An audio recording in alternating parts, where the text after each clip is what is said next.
নমস্কার। যুক্তি তর্ক সঙ্গে অর্কই আপনাদের স্বাগত। আপনাদের সঙ্গে আমি অর্কপ্রভু সরকার। অশান্তির দেশ বাংলাদেশ, জঙ্গি দেশ বাংলাদেশ, সন্ত্রাসী দেশ বাংলাদেশ, এই শব্দবন্ধগুলো না উচ্চারণ করতে আমার ব্যক্তিগতভাবে ভালো লাগে না, কোনো ভারতবাসীরই ভালো লাগে না। কিন্তু বাস্তব যেটা, সেটা হচ্ছে বাংলাদেশ এখন সত্যি অশান্তির দেশ। জঙ্গিবাদের খুল্লা আস্ফালন। 5ই অগস্ট 2024 গণ অভ্যুত্থানের মাহেন্দ্রক্ষণে যে ঘটনাগুলো বাংলাদেশে ঘটেছিল, ঠিক তারই যেন পুনরাবৃত্তি হলো 7ই এপ্রিল বাংলাদেশের বিভিন্ন শহরে, ঢাকা, সিলেট, খুলনা, চট্টগ্রাম। তৌহিদি জনতা নামধারী একদল দুর্বৃত্ত, তাদের অনেকের সঙ্গেই আইসিসের ফ্ল্যাগ ছিল, তারা দোকান লুটপাট করলো, ভাঙচুর করলো, কেএফসি, ম্যাকডোনাল্ড, ডমিনোজ প্রভৃতি। এবং আমরা ছবি দেখলাম যে কেএফসি থেকে দোকান ভাঙচুর করে চিকেনের আইটেম নিয়ে উল্লাস করে রাস্তায় খাচ্ছে, বাটার দোকান ভাঙচুর করে জুতো নিয়ে পালিয়ে গেছে। সেনা পুলিশ নীরব দর্শকের ভূমিকায় ছিল। তাদের উপর তৌহিদি জনতাকে নিয়ন্ত্রণ করার কোনো নির্দেশ ছিল না উপর মহল থেকে। অর্থাৎ সরকারি মদতে এই যে ভ্যান্ডালিজম গুলো হচ্ছে বাংলাদেশে, এটা দিনের আলোর মতো স্পষ্ট। তৌহিদি জনতার মধ্যে উগ্র ইসলামিক শক্তি ছিল, বৈষম্য বিরোধী ছাত্রদের সংগঠনের লোকজন ছিল, এবং আরো র্যাডিক্যাল ফান্ডামেন্টাল ইসলামিক এলিমেন্ট এর মধ্যে ছিল। বিষয়টা কি? ফিলিস্তিনিদের উপর ইসরায়েলের হানা গাজা ভূখণ্ডকে ধ্বংস করে দেওয়ার ইসরায়েলি চক্রান্ত বা ইসরায়েলি হানাদারদের বিরুদ্ধে এটা হচ্ছে প্রতিবাদ। প্রতিবাদ তো শান্তিপূর্ণ হতে পারে। ফিলিস্তিনে গাজাতে ইসরায়েল যে আক্রমণ চালাচ্ছে, পৃথিবীর বহু দেশে তার প্রতিবাদ হচ্ছে। নিরীহ অসহায় ফিলিস্তিনি মাতৃশক্তি, বাচ্চা, স্থানীয় মানুষের আর্তনাদ দেখতে কি কারোর ভালো লাগছে? কারোর ভালো লাগছে না।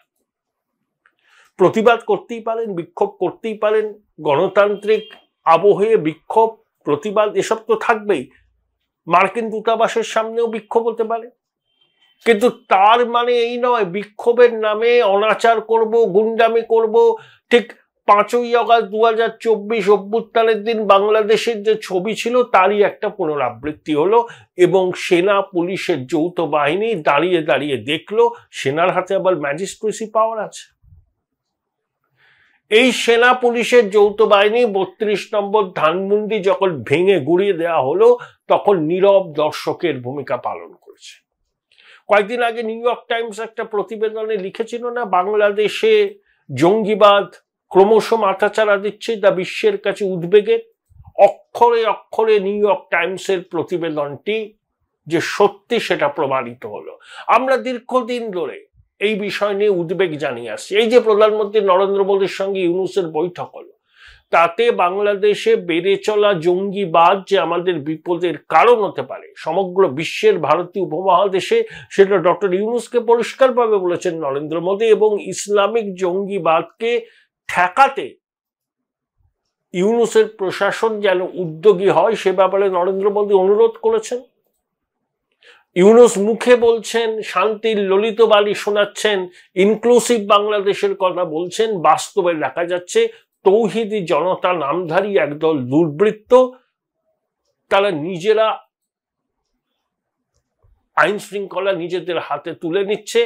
কোনো ল এনফোর্সিং এজেন্সিকে রাস্তায় দেখা যাচ্ছে না। কোন সময় হলো যখন বাংলাদেশকে ইনভেস্টমেন্ট ডেস্টিনেশন হিসেবে তুলে ধরার উদ্যোগ নিচ্ছে বাংলাদেশের অন্তর্বর্তী সরকার। প্রায় 25টি দেশের বিনিয়োগকারীরা বাংলাদেশে আছেন, 7ই এপ্রিল পর্যন্ত ছিলেন। তারা চট্টগ্রামে একটা বিশেষ অর্থনৈতিক অঞ্চল পরিদর্শনে গিয়েছিলেন। যখন আপনি বিদেশি বিনিয়োগ চাইছেন, আপনি বিনিয়োগের গন্তব্য হিসাবে বাংলাদেশকে তুলে ধরছেন, চীনা ইনভেস্টমেন্ট চাইছেন, বিদেশি বিনিয়োগ চাইছেন, তখন তৌহিদি জনতা নামধারী একদল দুর্বৃত্ত যেভাবে প্রকাশ্য দিবালোকে সারা বাংলাদেশ জুড়ে তাণ্ডব চালালো,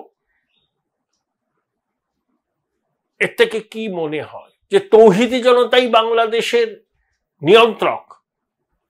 আমরা বলি না যে ইউনূস সরকারের প্রাণ বোমরা হচ্ছে হিজবুত তাহরির, হেফাজতে ইসলাম, জামাতে ইসলাম এবং তৌহিদি জনতা। প্রত্যেকে ফান্ডামেন্টালিস্ট এবং র্যাডিকাল। এরাই ইউনূস সরকারকে সমর্থন করছে, আর ইউনূস এদের হাতের পুতুল হয়ে গেছে। জলজ্যান্ত প্রমাণ। আমেরিকা এবং ইউরোপের বিভিন্ন দেশ তাদের নাগরিকদের বাংলাদেশ ভ্রমণ নিয়ে সতর্ক করে দিয়েছেন এবং খুব নিরাপদ জায়গা ছাড়া কোথাও যেন তারা না যান সেটাও নিশ্চিত করেছেন।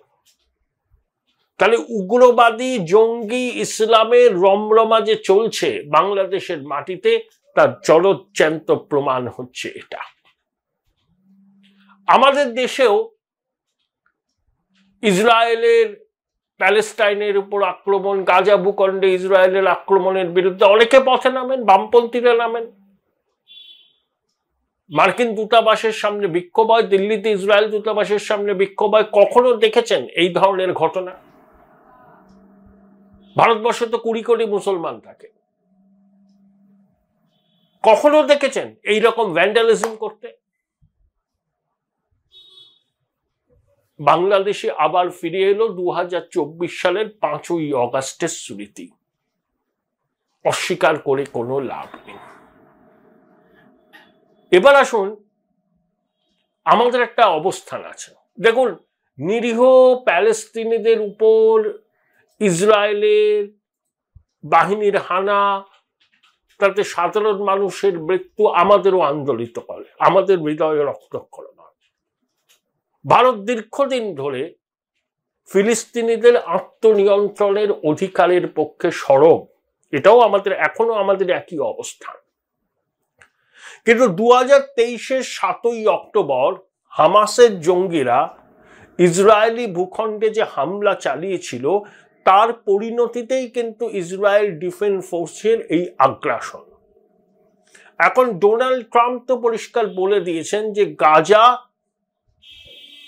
ডিপপুলেট করা হবে, Riviera of the middle east হিসাবে গাজাকে গড়ে তোলা হবে। তাতে অনেকে ডোনাল্ড ট্রাম্প এর এই কথাকে বলেছেন যে উনি রিয়েল এস্টেটের ব্যবসা করেন, পুরো বিষয়টাকে রিয়েল এস্টেটের অ্যাঙ্গেলে দেখছেন। নেতানিয়াহু এখন ওয়াশিংটনে আছে। এই যে ইসরায়েলের যে হামলা, গাজা ভূখণ্ডে আমেরিকার সমর্থন আছে। দেখবেন ভারতবর্ষে আগে প্যালেস্টাইনদের আত্মনিয়ন্ত্রণের অধিকারের পক্ষে বহু মানুষ সরব হতেন, কিন্তু এখন তাদের সংখ্যাটা কমছে। কেন জানেন? বিভিন্ন মুসলিম দেশ বিভিন্ন ফোরামে প্যালেস্টাইনের সমস্যার সঙ্গে কাশ্মীরের সমস্যাকে এক বন্ধনীতে রাখে। আমরা জানিয়ে দিয়েছি কাশ্মীরের সমস্যার সমাধান হয়ে গেছে। Join Indian Institute of Hotel Management now. Right choice, right decision. Jammu Kashmir এবং পাক অধিকৃত কাশ্মীর ভারতের অবিচ্ছেদ্য অঙ্গ। পাক বাহিনী জোর করে পাকিস্তান অকুপায়েড কাশ্মীরে নিয়ন্ত্রণ জারি রেখেছে, ওটা ভারতের অংশ। তাই কাশ্মীরের ইস্যুটা সমাধান হয়ে গেছে, ওটা নিয়ে কোনো আর আলাপ আলোচনা চলতে পারে না। মুসলিম দেশগুলো এটাই ভুল করে যে কাশ্মীরের সঙ্গে প্যালেস্টাইনকে এক বন্ধনীতে রাখে। সেটা যদি তারা এই এক বন্ধনীতে রাখার বিষয়টা থেকে সরে আসেন, তাহলে তারা সমর্থন অনেক বেশি পাবে। এবং ইসরায়েল কিন্তু দীর্ঘদিন ভারতের বন্ধু। আলবার্ট আইনস্টাইন ইসরায়েল রাষ্ট্র গঠনের পক্ষে যখন রাষ্ট্রপুঞ্জে ভোটাভুটি হবে পণ্ডিত নেহরুকে চিঠি দিয়েছিলেন। নেহরুর এই চিরকাল ওই রোম্যান্টিসিজমের খেসারত্ব ভারতকে দিতে হচ্ছে, তিনি কিন্তু আইনস্টাইনের অনুরোধ মানেননি, ইসরায়েল রাষ্ট্র গঠনের পক্ষে ভারত রাষ্ট্রপুঞ্জে ভোট দেয়নি। তারপরে আমরা স্বীকৃতি দিয়েছি, কিন্তু এটা বাস্তব। কিন্তু ইসরায়েল আমাদের দীর্ঘদিনের সঙ্গী, সামরিক প্রযুক্তি অন্য প্রযুক্তি দিয়ে সহায়তা করে। এই যে কারগিলে হাই অ্যালটিটিউড ওয়ারফেয়ারে ইসরায়েলের সেনাবাহিনী, বিশেষ করে ওদের বিমান বাহিনী এমন কিছু প্রযুক্তি ভারতীয় সেনাবাহিনীকে দিয়েছিল যার সুফল আমরা কার্গিল ওয়ারে পেয়েছিলাম। এরকম অনেক ঘটনা আছে যাতে ইসরায়েল আমাদের দিকে সাহায্যের হাত বাড়িয়ে দিয়েছে। এমনকি যে বামপন্থীরা ইসরায়েলের আগ্রাসনের বিরুদ্ধে সরব, জ্যোতিবাবু পর্যন্ত ইসরায়েল সফল করে এসেছিলেন। আব্রাহাম অ্যাকর্ড 2020 সালে সেপ্টেম্বরে হলো। ট্রুম্যান ব্যালকনিতে ডোনাল্ড ট্রাম্পের মধ্যস্থতায় ইসরায়েলকে ইউএই, বাহারিন স্বীকৃতি দিয়েছে, সুদান দিয়েছে। তার আগে ইসরায়েলকে প্রথম স্বীকৃতি দেয় জর্ডান। এখন ফিলিস্তিনিদের জন্য যারা কেঁদে ভাসাচ্ছেন তারা ফিলিস্তিনি উদ্বাস্তুদের নিজের দেশে জায়গা দিন না,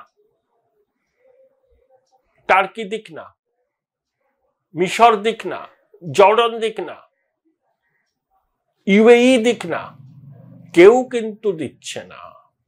জর্ডান বলছে একেই আমাদের উপর চাপ আছে, এখন আর নতুন করে কিছু করতে পারবো না। তাহলে কুমিরের কান্না কেঁদে লাভ কি? কুমিরের কান্না কেঁদে লাভ কি? আপনি যদি ফিলিস্তিনিদের আশ্রয় দিতে না পারেন তাহলে এই কুমিরের কান্না কেঁদে লাভ কি? অনেকগুলো ইসলামিক দেশ ইসরায়েলকে স্বীকৃতি দিয়েছে, আবার বহু দেয়নি। সৌদি আরব দেওয়ার কথা আছে, কিন্তু ওই ফিলিস্তিনের উপর ইসরায়েলের হামলার জন্য মুসলিম বিশ্বে এক ঘরে হয়ে যাবে, এই জন্য তারা দিচ্ছে না। কিন্তু আগামী দিনে যে দেবে না এমন কোনো কথা কিন্তু নেই। ইসরায়েলের সব থেকে বড় সমর্থক হচ্ছে আমেরিকা।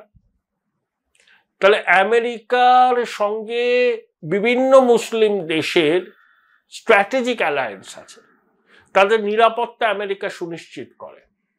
আরবে আমেরিকা, সৌদি আরবে আমেরিকার বিমান ঘাঁটি পর্যন্ত আছে। তাই কুমিরের কান্না কেটে কোনো লাভ নেই। আপনি যদি প্রকৃতপক্ষে ফিলিস্তিনিদের আত্মনিয়ন্ত্রণের অধিকার চান এবং অসহায় গাজার মানুষদের মানবিকতার খাতিরে আশ্রয় দিতে চান, তাহলে দিন, বর্ডার খুলুন। একটা মাঝে কথা বলেছিল ইন্দোনেশিয়াতে নাকি পাঠানো হবে। ইন্দোনেশিয়া কোথায় আর গাজা কোথায়? আশেপাশের আরব দেশগুলো কি স্থান দিতে পারে না ফিলিস্তিনি উদ্বাস্তুদের? তারা আবার অনেকে আমেরিকার সঙ্গে সম্পর্ক বজায় রেখে চলে, গোপনে ইসরায়েলের সঙ্গেও রাখে। এগুলো হচ্ছে দ্বিচারিতা।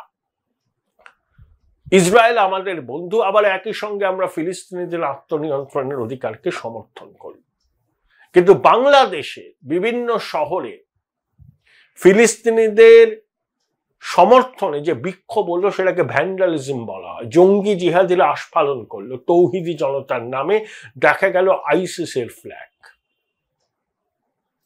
আবার বাংলাদেশ সেই 5ই আগস্ট 2024-এ যা হয়েছিল তার পুনরাবৃত্তি হতে চলেছে। সেই অবাধ লুটপাট, আইন না মানা, সেনা পুলিশের নীরব দর্শকের ভূমিকা পালন করা, প্রশ্ন জাগে।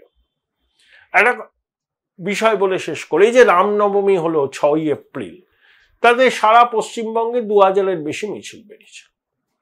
ব্যারাকপুরের প্রাক্তন সাংসদ, দাপুটে নেতা, দামাং নেতা অর্জুন সিং একটা বড় র্যালিতে হেঁটেছিলেন। তার এক হাতে ছিল গেরুয়া পতাকা আর অন্য হাতে ছিল ইসরায়েলের পতাকা। গেরুয়া ইকোসিস্টেমের খুব পছন্দের দেশ হলো ইসরায়েল। ইসরায়েল কিন্তু ভারতের বন্ধু। বহু ভারতীয় তারা কিন্তু নিঃশর্তভাবে ইসরায়েলকে সমর্থন করে।